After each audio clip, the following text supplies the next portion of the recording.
ચોખાની લાઈન એક એક ઇંચ, એટલે ટોટલ આપણે એક્ઝેક્ટ 22 ખાનાનું જ આ સરોદભદ્ર ચક્ર છે એ બનશે।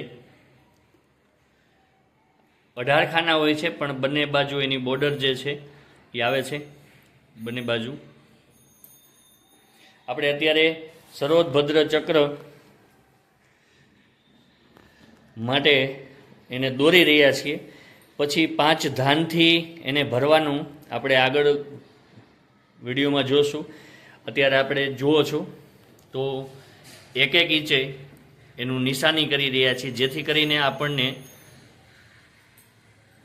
એ દોરવામાં અનુકૂળ આવે।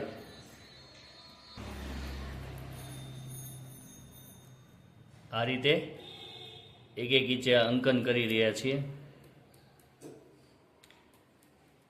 બંને બાજુ 11 થી સેન્ટરની લાઈન આપણે દોરીશું। પહેલા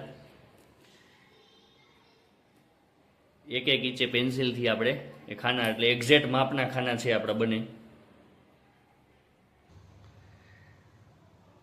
તો જુઓ આપણે આ રીતે 22 ખાના, 18 જોઈએ છે બંને બાજુ 2 એટલે 4 એટલે ચારેય બાજુ આપણે પેન્સિલથી આ રીતે નિશાન કરી લીધા છે। હવે આપણે એને મધ્યમાંથી દોરશું। હવે આ રીતે પહેલા 11 ઇંચથી એકદમ મધ્યમાંથી પહેલી લાઈન ખેંચી લેશે।